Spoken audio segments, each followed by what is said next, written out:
વક્રતુંડ મહાકાય સૂર્યકોટિ સમપ્રભ નિર્વિઘ્નમ કુરુ મે દેવ સર્વકાર્યેષુ સર્વદા. બોલો સર્વપ્રથમ પૂજનીય શિવ પાર્વતીના પુત્ર, રિદ્ધિ સિદ્ધિના દાતા, લાભ શુભના પિતા ભગવાન શ્રી ગણેશજીની જય. દર્શક મિત્રો, તમે પણ ભગવાન ગણેશની કૃપા પ્રાપ્ત કરવા માંગતા હોય તો વિડીયોને લાઈક કરી કમેન્ટમાં ભગવાન ગણેશની જય અવશ્ય લખજો અને ચેનલને સબસ્ક્રાઈબ અવશ્ય કરજો, જેથી ભગવાન ગણેશની કૃપા આપણા સૌ ઉપર બની રહે. દર્શક મિત્રો, હિન્દુ પંચાંગ અનુસાર દરેક માસમાં 2 ચતુર્થી આવે છે. એક શુક્લ પક્ષની ચતુર્થી અને બીજી વદ પક્ષની ચતુર્થી. આ બંને ચતુર્થી તિથિના સ્વામી ભગવાન શ્રી ગણેશજી મહારાજ છે. ચતુર્થી તિથિના દિવસે ભગવાન ગણેશનો જન્મ થયો હતો, માટે ચતુર્થી તિથિના દિવસે ભગવાન શ્રી ગણેશજીનો જન્મદિવસ ઉજવાય છે. માટે આ તિથિ બધી તિથિઓમાં ખાસ માનવામાં આવે છે. આ ચતુર્થીના દિવસે ભગવાન શ્રી ગણેશજી મહારાજનું પૂજન કરવામાં આવે છે અને વ્રત ઉપવાસ કરાય છે, મંત્ર જાપ થાય છે. આજના દિવસે ભગવાન શ્રી ગણેશજીનું વિશેષ પૂજન કરવામાં આવે છે. જો આપણે આ વ્રતની વિધિ વિશે વાત કરીએ તો આ દિવસે સવારે સૂર્યોદય સમયે ઉઠી સૂર્યદેવને અર્ઘ આપવું જોઈએ. જે ભક્તો વિનાયક ચતુર્થીનું વ્રત કરે છે તેઓ એક ટાઈમ ભોજન સાંજના સમયે લઈ શકે છે અથવા ઉપવાસ ફળાહાર લઈ શકે છે. સવારે વહેલા ઉઠીને સ્નાન આદિથી પરવારીને સ્વચ્છ વસ્ત્ર ધારણ કરવા જોઈએ અને ઘરના મંદિરની સફાઈ કરી લેવી જોઈએ. આપણા ઘરના મંદિરમાં ભગવાન શ્રી ગણેશની મૂર્તિ અથવા ચિત્ર તો સ્થાપિત કરેલા જ હોય છે. ન હોય તો સોપારી પણ રાખી શકાય છે. પૂજા વિધિ શરૂઆત કરતાં પહેલાં વ્રતનો સંકલ્પ લેવાનો. ભગવાન શ્રી ગણેશજીની મૂર્તિ હોય તો તેને પંચામૃત અને જળથી સ્નાન કરાવવાનું. ત્યાર પછી ભગવાનની પૂજા સ્થાનમાં સ્થાપના કરી ભગવાનને ફૂલ દૂર્વા અર્પણ કરવાના. પૂજા કરતા સમયે ઓમ ગંગ ગણપતે નમઃ એ મંત્રનો જાપ કરવાનો. જો શક્ય હોય તો ભગવાનને 21 દૂર્વા અર્પણ કરવાના. આજના દિવસે ભગવાન શ્રી ગણેશને કેસરી સિંદૂર લગાવવામાં આવે છે, કુમકુમનું તિલક કરવામાં આવે છે, ચંદનનું તિલક કરવામાં આવે છે, લાલ રંગના પુષ્પ અર્પિત કરાય છે. પ્રસાદમાં ચણાના લોટના લાડુ અથવા ગુંદી કે પછી મોતીચૂરના લાડુ ભોગ લગાવી શકાય છે. જો એ ન હોય તો ગોળ અથવા સાકરનો ભોગ લગાવો. આ ઉપરાંત ભગવાન શ્રી ગણેશની સામે નારિયેળ ચડાવવું જોઈએ, ઉપર કંઈક દક્ષિણા રાખવી જોઈએ અને ત્યારબાદ ભગવાન શ્રી ગણેશની સામે દીપક પ્રગટાવવો જોઈએ. શુદ્ધ ઘીનો ધૂપબત્તી કરવી જોઈએ, આરતી કરવી જોઈએ. આ દિવસે આપણે તેમની જે કંઈ પણ સેવા કરી છે, પૂજા કરી છે, વ્રતની વિધિ કરી છે, તેમાં કંઈ ભૂલચૂક થઈ હોય તો તેની માફી માંગવાની હોય છે. તથા આજે આપણે વ્રત કરીએ છીએ તો વ્રતની કથા સાંભળવાની, જે હવે આપણે સાંભળીશું. આ વ્રત કથા સાંભળવા માત્રથી વ્રત કર્યાનું પુણ્ય મળે છે. ચાલો ભગવાન ગણેશજીના ચરણોનું ધ્યાન કરીને આ કથા સંપૂર્ણ સાંભળીએ, જેથી ભગવાનની કૃપા આપણા સૌ ઉપર બની રહે. બોલીએ શ્રી ગણપતિ ગજાનન મહારાજ કી જય. તો ચાલો કથા શરૂ કરીએ. પૂર્વકાળમાં નળ નામનો એક પુણ્યાત્મા, ધર્મનિષ્ઠ, પ્રજાપાલક અને યશસ્વી રાજા રાજ્ય કરતો હતો. તેણે વિદર્ભ દેશના મહારાજની કન્યા દમયંતી સાથે લગ્ન કર્યા હતા. દમયંતી પતિવ્રતા સ્ત્રી હતી. તેમને એક પુત્ર અને એક પુત્રી હતા. નળ રાજા એક દિવસ જુગાર રમવા પોતાના ભાઈઓ સાથે બેઠા હતા. શાપગ્રસ્ત હોવાને કારણે તે જુગારમાં રાજપાટ, ધન ધાન્ય, મહેલ આદિ બધું જ હારી ગયા હતા. નળ રાજા અને દમયંતી રાણી તે રાજ્યમાંથી નીકળી ગયા. તેમણે પોતાના પુત્ર અને પુત્રીને વિદર્ભમાં મોકલી આપ્યા. રાજા રાણી તો જંગલમાં દૂર દૂર નીકળી પડ્યા. તેઓ દુઃખથી પીડિત થઈ આમ તેમ ફરવા લાગ્યા. એક દિવસ નળ રાજા દમયંતીને ઊંઘમાં મૂકીને ચાલ્યા ગયા અને સંજોગો વસાત નળ રાજા સાપને અગ્નિમાંથી બચાવવા જતાં તેઓ દાઝી ગયા અને પોતાનું અસલી સ્વરૂપ ગુમાવી દીધું.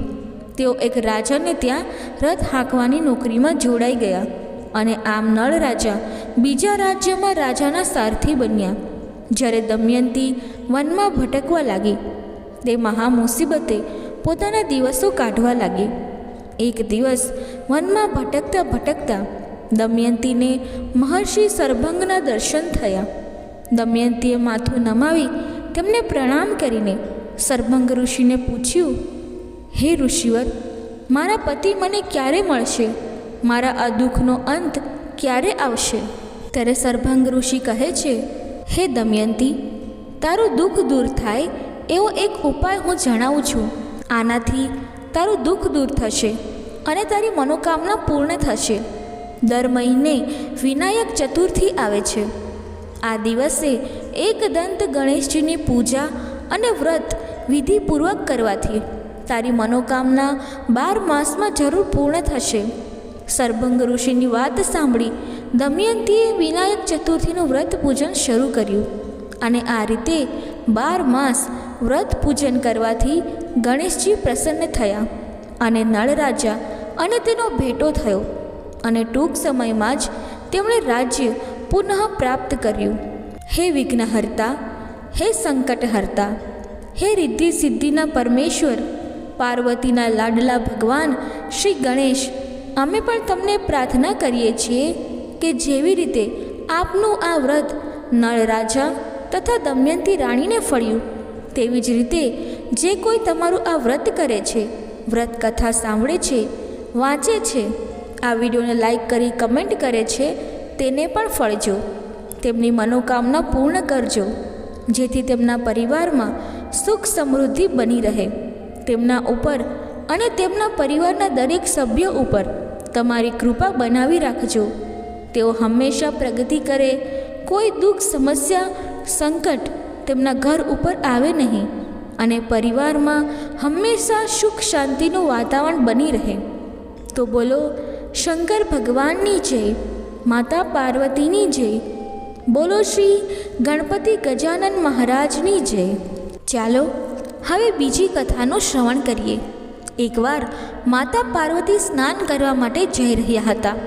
એ સમયે તેમણે પોતાના મહેલમાંથી એક બાળકને ઉત્પન્ન કર્યો અને ઘરનો પહેરેદાર બનાવીને એ બાળકને કહ્યું કે મારા આવતા પહેલાં કોઈ ઘરમાં પ્રવેશ ન કરે.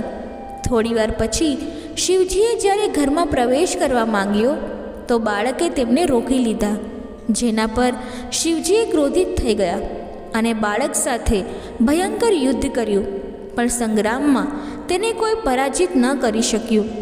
તેથી ભગવાન શંકરે ગુસ્સામાં ત્રિશૂલથી એ બાળકનું માથું ધડથી અલગ કરી દીધું. જ્યારે માતા પાર્વતીએ આવીને આ જોયું તો તે ક્રોધિત થઈ ગઈ અને તેમણે પ્રલય કરવાનું નક્કી કર્યું. ભયભીત દેવતાઓએ દેવઋષિ નારદની સલાહ પર જગદંબાની સ્તુતિ કરીને તેમને શાંત કર્યા. શિવજીએ એના ગણોને કહ્યું કે ઉત્તર દિશામાં જે કોઈ પણ પ્રાણી સૌ પહેલાં મળે તેનું માથું કાપીને લઈ આવો. ભગવાન શંકરના ગણોને એક હાથીનું બચ્ચું મળ્યું. શંકર ભગવાને સૂંઢ સહિત હાથીના બચ્ચાનું મસ્તક ગણેશજીના ધડ પર લગાવી દીધું અને ગણેશજીને જીવિત કર્યા. માતા પાર્વતીએ ખુશ થઈને એ ગજમુખ બાળકને પોતાના હૃદયને લગાવી લીધું, પણ તેમને એ વાતનું દુઃખ હતું કે લોકો તેમના બાળકને જોઈને તેની મજાક ઉડાવશે. પણ શિવજીએ તેમને દેવતાઓમાં શ્રેષ્ઠ હોવાનો આશીર્વાદ આપ્યો. બ્રહ્મા વિષ્ણુ મહેશે એ બાળકને દેવતાઓના અધ્યક્ષના રૂપમાં જાહેર કરીને સૌ પહેલાં પૂજવાનું વરદાન આપ્યું. ભગવાન શંકરે બાળકને કહ્યું, હે ગિરજાનંદન, વિઘ્ન અવરોધોને નાશ કરવામાં તમારું નામ સર્વોપરી રહેશે. તું સૌનો પૂજ્ય બનીને મારા સમસ્ત ગણોના અધ્યક્ષ બનીશ. હે ગણેશ્વર, તું ભાદ્રપદ માસના કૃષ્ણ પક્ષની ચતુર્થીના રોજ ચંદ્રમાના ઉદિત થવા પર ઉત્પન્ન થયો છે. આ તિથિમાં વ્રત કરનારા બધા વિઘ્નોનો નાશ થઈ જશે અને તેમને બધી સિદ્ધિઓ પ્રાપ્ત થશે. શ્રી ગણેશ ચતુર્થીનું વ્રત કરનારાઓની મનોકામના જરૂર પૂર્ણ થાય છે.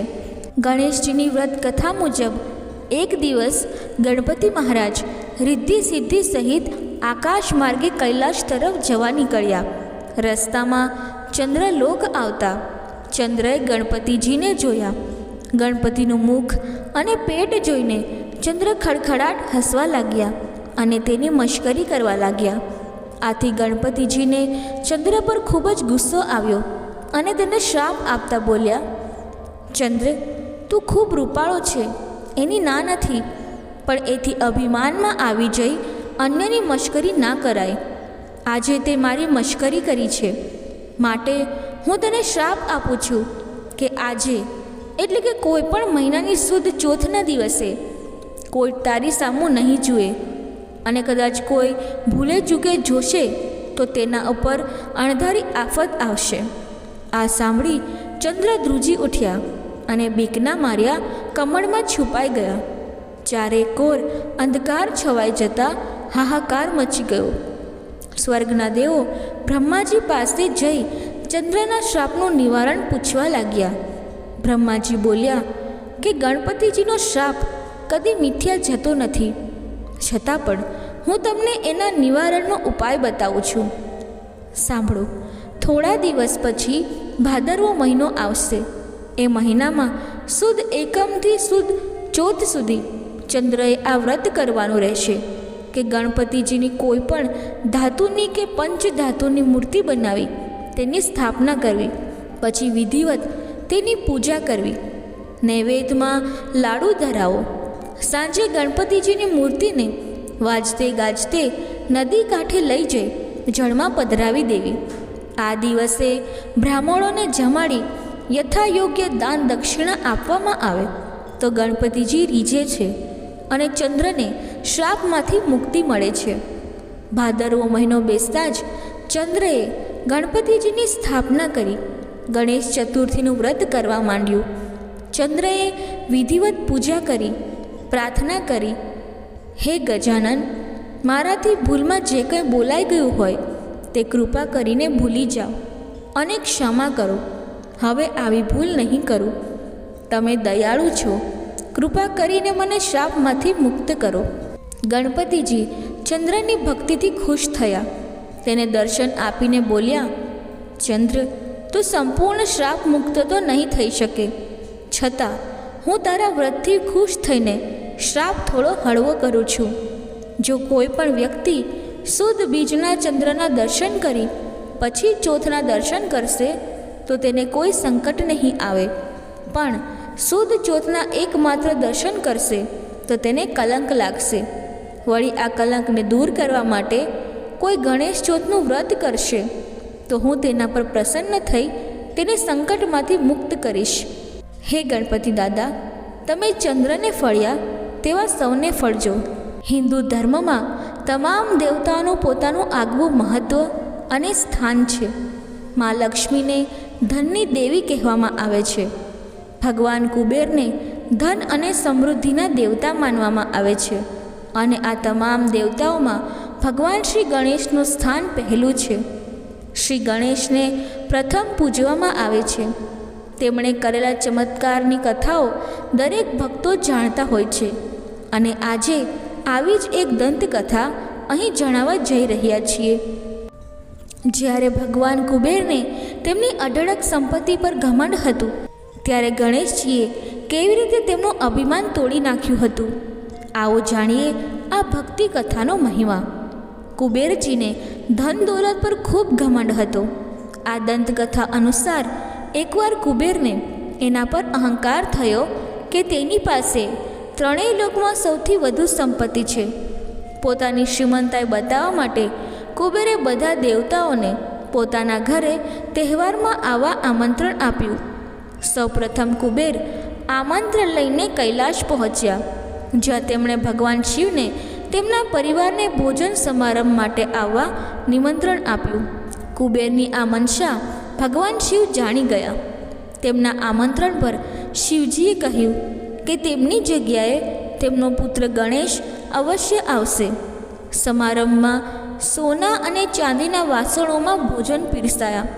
બધા દેવતાઓ ભોજન કર્યા પછી ત્યાંથી ચાલ્યા ગયા. આ પછી ગણેશજી પધાર્યા. કુબેરે ગણેશજીને ભોજન પીરસ્યું. ગણેશજી જમવા લાગ્યા. એક પછી એક ભોજનની વાનગી તેઓ ખાતા ગયા. ઘણા સમય સુધી ગણેશજી જમતા ગયા અને કુબેરનો અન્ન ભંડાર ખાલી થવા લાગ્યો. પણ ગણેશજીનું પેટ ન ભરાયું. કુબેરની પાસે જે અન્નમાં હતું બધું જ તેણે ગણેશજીને આપ્યું. બાદમાં ગણેશજી કુબેરના મહેલની વસ્તુઓ ખાવા લાગ્યા. આનાથી કુબેર ગભરાઈ ગયા. આ ઘટનાથી કુબેરને તેના ઘમંડનો અહેસાસ થયો અને ભગવાન ગણેશના પગમાં પડી ગયા અને ભગવાન ગણેશની માફી માંગવા લાગ્યા. ત્યારે ભગવાન શ્રી ગણેશજીએ તેમને માફ કરી દીધા અને પોતાની સંપત્તિ પર અભિમાન ન કરવા જણાવ્યું અને આશીર્વાદ આપ્યા. બોલો વિઘ્નહર્તા ગણપતિજીની જય.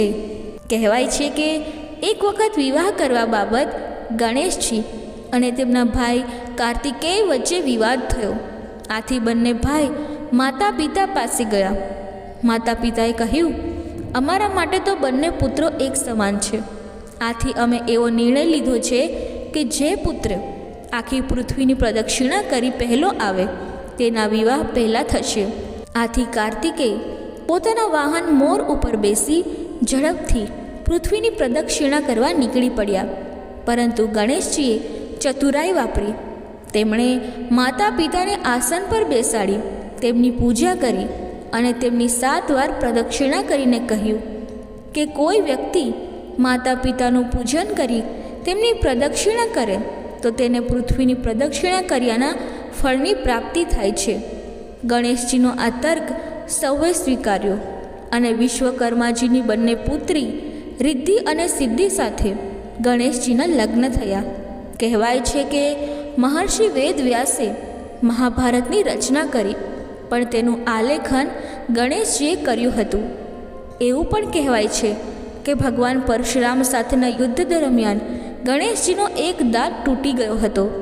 ત્યાર પછી ગણેશજીએ તૂટેલા દાંત વડે મહાભારતનો ગ્રંથ લખ્યો. મહર્ષિ વેદવ્યાસ ત્વરિત રચના કરનારા કવિ હતા. આથી તેમણે જ્યારે મહાભારતની રચના કરવાની કલ્પના કરી ત્યારે ત્વરિત લેખન થાય તે માટે ગણેશજી પાસે લખવાનું સૂચન કર્યું. આમ મહર્ષિ વેદવ્યાસ મહાભારત બોલતા ગયા અને ગણપતિજી તે લખતા ગયા. આથી ગણેશજી પૃથ્વીના પહેલા સ્ટેનોગ્રાફર પણ બની ગયા હતા. વિશેષતા એ છે કે ગણપતિજીએ શરત કરેલી કે એમની કલમ થોભવી ન જોઈએ. સામે વેદવ્યાસ શરત મૂકે છે કે ગણેશજીએ સમજ્યા વિના ન લખે. તેથી મહાભારતમાં થોડા અંતરે વેદવ્યાસે અઘરા શ્લોક મૂક્યા છે જેથી શ્વાસ લેવાનો સમય મળે. એક માન્યતા અનુસાર ગણેશજીનું સ્વરૂપ અને વાહનો પણ બદલાતા રહ્યા છે. સતયુગમાં ગણેશજીને 10 હાથ હતા અને તેમનું વાહન સિંહ હતું. ત્રેતાયુગમાં તેમને 6 હાથ અને મોર તેમનું વાહન હતું.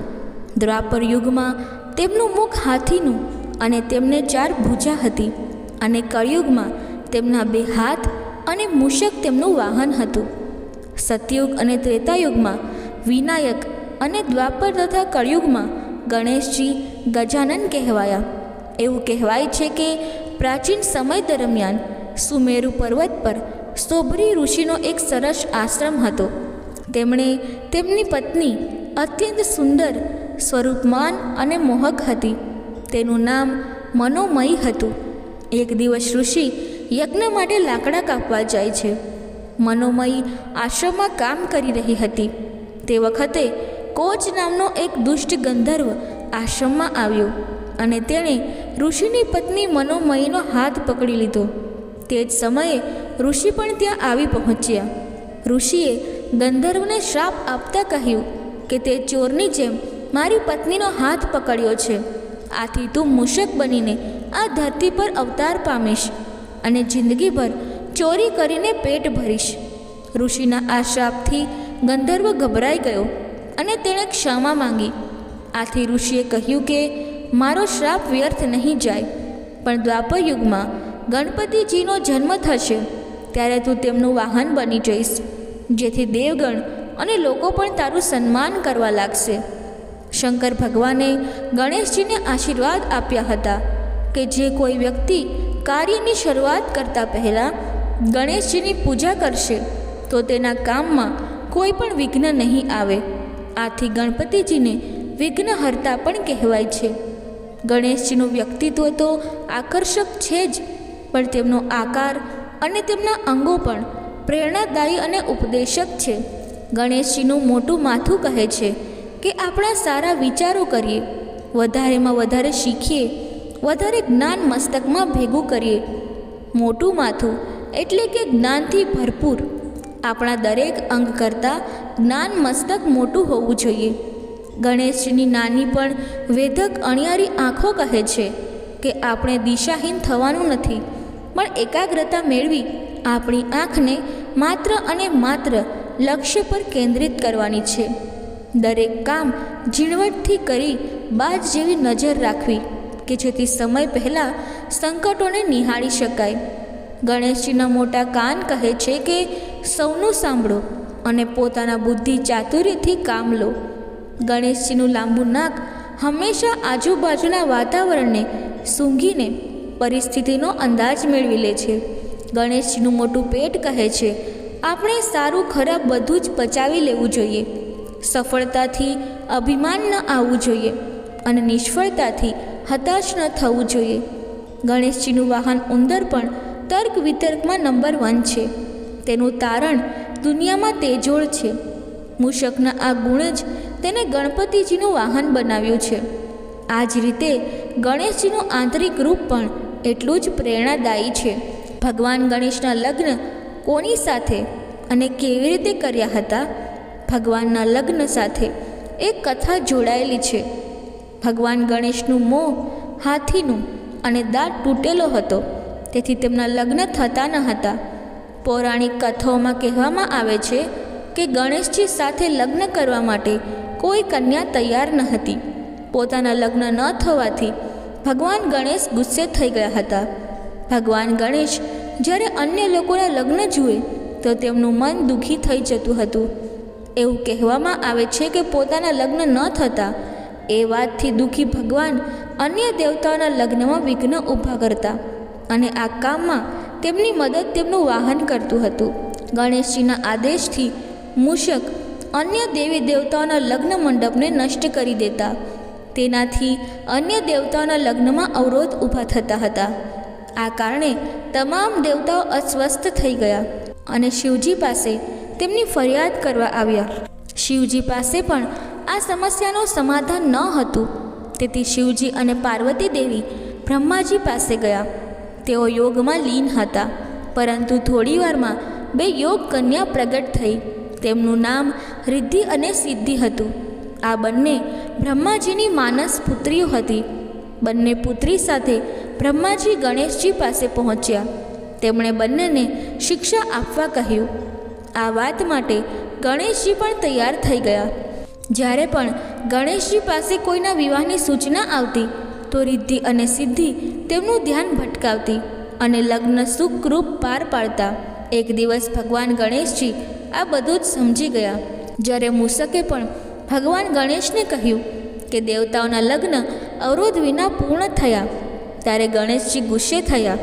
તે સમયે બ્રહ્માજી રિદ્ધિ સિદ્ધિ સાથે પ્રગટ થયા અને તેમની બંને માનસ પુત્રીઓ સાથે લગ્ન કરવાનો પ્રસ્તાવ ગણેશજી સમક્ષ મૂક્યો. આ રીતે ગણેશજીના લગ્ન રિદ્ધિ અને સિદ્ધિ સાથે થઈ ગયા. મિત્રો, તો ચાલો બીજી કથા શરૂ કરીએ. વર્ષો જૂની વાત છે. ચંદનપુર નામે એક ગામ હતું. ચંદનપુરમાં મૂળજી મહેતા નામનો એક બ્રાહ્મણ રહે. મૂળજી મહેતા આમ તો સુખી હતો. તેને કોઈ વાતે કમી ન હતી. રાજાનો માનીતો બ્રાહ્મણ હોવાથી રાજ પરિવારની બધી જ ધાર્મિક વિધિ એ કરતો. આથી પૈસે ટકે પણ એ સુખી હતો. મૂળજી મહેતાની પત્નીનું ગામમાં ખૂબ માન હતું. તેમનું નામ કાશીબેન હતું. મૂળજીભાઈ અને કાશીબેનને એક પુત્ર હતો. મૂળજી મહેતાએ પુત્રનું નામ વેદાંત રાખ્યું હતું. 3 જણનો પરિવાર ખૂબ સુખી હતો. પણ માણસને પોતાનો ભૂતકાળ ખબર હોય છે, વર્તમાન એ જીવતો હોય છે એટલે જાણતો હોય છે, પણ ભવિષ્યથી અજાણ હોય છે. બીજી ક્ષણે શું થવાનું છે તેની તેને ખબર હોતી નથી. એ ગઈકાલ જાણે છે, આજ અનુભવે છે, પણ આવતીકાલથી સાવ અજ્ઞાન હોય છે. કોઈ અન્ય ગામથી એક દુષ્ટ બ્રાહ્મણ આ ગામમાં આવીને રહેવા લાગ્યો. જાદુઈ ચમત્કારો જેવું કરી એ બ્રાહ્મણે રાજાનો વિશ્વાસ જીતી લીધો. ગામમાં નવા જ આવેલા એ બ્રાહ્મણનું નામ હતું જટાશંકર. જટાશંકરની મીઠી મીઠી વાણીએ રાજાને જીતી લીધો. જટાશંકરની ચડામણીથી અને ખોટે ખોટી વાતોથી ભરમાઈને રાજાએ મૂળજી મહેતાને રાજસેવામાંથી છૂટો કરી દીધો. એક દિવસ જટાશંકર પોતાને જ હાથે પોતાના માથામાં પથ્થરથી ઘા કરી મૂળજી મહેતાના યુવાન પુત્ર વેદાંતે પોતાને પથ્થરથી માર્યો હોવાનું રાજા સમક્ષ ફરિયાદ કરી.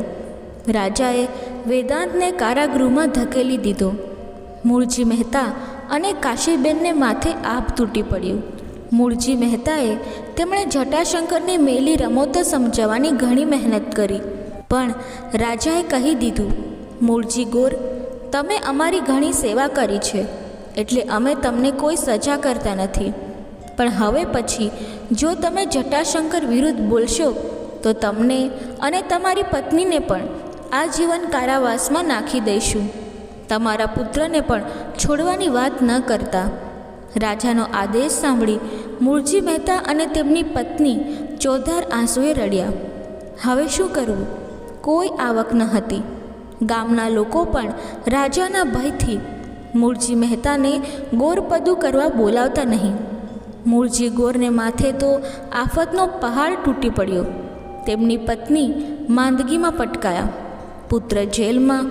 આવકનો કોઈ સાધન નહીં.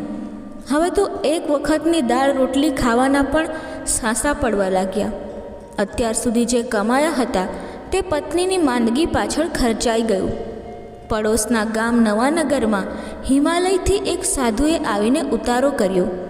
લોકો એમની પાસે જઈને પોતપોતાના દુઃખો અને વેદના સંભળાવે. મૂળજી ગોરને પણ એમની પત્નીએ કહ્યું, સાંભળો, નવાનગરમાં મહાન સાધુ આવ્યા છે, બધાના દુઃખો દૂર કરે છે. તમે પણ મળી આવો. આપણે કોઈનું કશું બગાડ્યું નથી, તો આપણી આવી અવદશા શા માટે? તમે જઈને જરા એ સાધુ મહારાજને તો પૂછો. મૂળજી ગોરને પત્નીની વાત સાચી લાગી. સવારના પહોરમાં એ નવાનગર પહોંચી ગયા. સાધુ ગામની બહાર એક ઝૂંપડી બાંધીને રહેતા હતા. તેમના દર્શન માટે હજારો માણસ ઝૂંપડીની બહાર ઊભા હતા. ખાધા પીધા વિના 3 દિવસ લાઈનમાં ઊભા રહ્યા બાદ મૂળજી ગોરનો વારો આવ્યો. ત્યારે એમનામાં વાત કરવાની પણ શક્તિ નહોતી. જેવા સાધુ સમક્ષ આવ્યા કે મૂળજી મહેતા તો બેભાન થઈને ઢળી પડ્યા. સાધુએ કમંડળમાંથી પાણી છાંટી મંત્ર ઉચ્ચારતા મૂળજી ગોર તરત જ ભાનમાં આવ્યા. સાધુએ તેમને દૂધ અને કેળા ખાવા આપ્યા. મૂળજી ગોર એકદમ સ્વસ્થ થઈ ગયા. મૂળજી ગોર સાધુના ચરણે માથું મૂકીને ખૂબ જ રડ્યા. સાધુએ તેમને આશ્વાસન આપ્યું. મૂળજી ગોરે પોતાની બધી જ પીડા સાધુને રડતી આંખે કહી સંભળાવી. સાધુએ એક હાથ મૂળજી ગોરને માથે મૂકી આંખ બંધ કરી 10 મિનિટ એ જ સ્થિતિમાં રહ્યા. પછી આંખ બંધ રાખીને જ બોલ્યા, હે ભૂદેવ, તારા પર ગત જન્મના કર્મોનો બોજ છે. તું આ જન્મમાં એ ભોગવી રહ્યો છે. માણસે કર્મના ફળ તો જન્મો જન્મ ભોગવવા જ પડે છે. તેમ છતાં એવા કર્મના ફળ, પાપ ગ્રહોનું નડતર, શનિની મહાદશામાંથી બચવાનો એક જ માર્ગ છે. જો હું કહું તેમ કરે તો તારી તમામ મુસીબતોનો અંત આવી જશે. મુસીબતથી ત્રાસી ગયેલા મૂળજી મહેતાએ સાધુને પ્રણામ કરતાં કહ્યું, દેવ, આપ જેમ કહેશો તેમ કરીશ. આપ આજ્ઞા આપો. તારે એક વ્રત કરવું પડશે, સાધુ બોલ્યા. ભગવાન ગણેશ પરમ કૃપાળુ વિઘ્નહર્તા દેવ છે. એનું વિધિવત પૂજન કરવાથી આ કળિયુગમાં મનુષ્યને દુઃખ દૂર થાય છે. કયું વ્રત છે? એમાં શું કરવાનું? આપ જેમ કહેશો તેમ કરીશ. ઉતાવળે મૂળજી ગોર માથે પડેલી આફતમાંથી ઉગરવા માર્ગ બતાવવા સાધુને કરગરવા લાગ્યા. સાધુએ કહ્યું, તમારે દર મહિને સુદ ચોથના દિવસે આવતી વિનાયકી ચોથનું વ્રત કરવું પડશે. ભગવાન ગણેશની કૃપા આપતું મહવત છે. એમની સિદ્ધિ અપ્રતિમ છે, અદ્ભુત છે. આ વ્રતનો મહિમા અપરંપાર છે. સાધુએ વ્રત વિશે બ્રાહ્મણ મૂળજી મહેતાને જાણકારી આપતા કહ્યું, આ વ્રતથી આ કળિયુગમાં માનવ ગત જન્મના કર્મોથી મુક્તિ મેળવે છે. સર્વ દુઃખો દૂર થાય છે. પાપ ગ્રહોની અવદશા ટળે છે. શનિદેવની મહાદશામાંથી મુક્તિ મળે છે.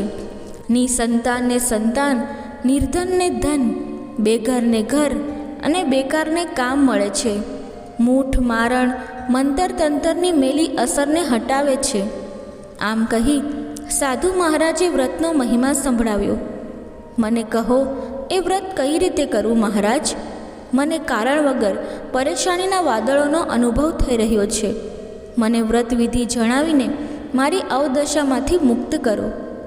સાધુએ કહ્યું, કોઈ પણ માસની સુદ ચોથથી આ વ્રતનો પ્રારંભ કરવો. ચોથથી વ્રત કર્યું હોય તો દર ચોથે વ્રત કરવું. સુદ ચોથથી વ્રત શરૂ કર્યા પછી દર મહિને 2 ચોથ આવે, સુદ અને વદ, એ બંને ચોથે આ વ્રત કરવું. એક સાથે 2 ચોથ આવે તો પ્રથમ ચોથ કરવાનું શાસ્ત્ર સૂચવે છે. વ્રત સંકલ્પ મુજબ પૂરું થયા પછી આ વ્રતનો પૂજાપો. વ્રત થયા પછી આવતી ભાદરવા સુદ 14એ જળાશયમાં પધરાવી દેવું. લાડુ બનાવવાની શક્તિ ન હોય તો ગોળની ગાંગડીઓ લાડુને બદલે મૂકી શકાય. એ પછી તમામ શ્લોક સાથે આ વ્રત કરવાની વિધિ સાધુ મહારાજે મૂળજી ગોરને સમજાવી. ગળગળા થઈને મૂળજી ગોરે સાધુને પ્રણામ કર્યા. સાધુએ મૂળજી ગોરને આશીર્વાદ આપ્યા. ઘરે આવીને મૂળજી ગોરે આવતી ચોથથી વ્રત શરૂ કર્યું. હજુ 4 જ ચોથ થઈ હતી કે ધીમે ધીમે રાજાને બદમાશ બ્રાહ્મણ જટાશંકરના કરતૂતની જાણ થઈ ગઈ. રાજાએ મૂળજી ગોરની ક્ષમા માંગીને તેમની રાજગોર તરીકે સ્થાપના કરી. તેમના પુત્ર વેદાંતને જેલમાંથી મુક્ત કરી મોટી જાગીર ભેટ આપી. મૂળજી ગોરના પત્ની પણ તંદુરસ્ત થઈ ગયા. આવતી આનંદ 14ના દિવસે વિધિવત પૂર્ણાહુતિ કરી મૂળજી ગોરે ગુમાવેલો તમામ વૈભવ પરત મળ્યો. ભગવાન ગણેશ જેવા મૂળજી ગોરને ફળ્યા એવા કથા વાંચનાર, સાંભળનાર, હોકારો ભરનાર સૌને ફળજો. બોલો ગણપતિ ગજાનન મહારાજની જય. મિત્રો, કથા બોલતી વખતે જો મારાથી કોઈ ભૂલ થઈ હોય તો હું ક્ષમા માંગુ છું અને આશા રાખું છું કે તમને આ કથા પસંદ આવી હશે. જો તમને આ કથા પસંદ આવી હોય તો વિડીયોને લાઈક કરી ચેનલને સબસ્ક્રાઈબ જરૂરથી કરી લેજો અને કમેન્ટ બોક્સમાં જય શ્રી ગણેશ જરૂરથી લખજો. ધન્યવાદ. જય શ્રી કૃષ્ણ. રાધે રાધે. ગણપતિ બાપ્પા મોર્યા.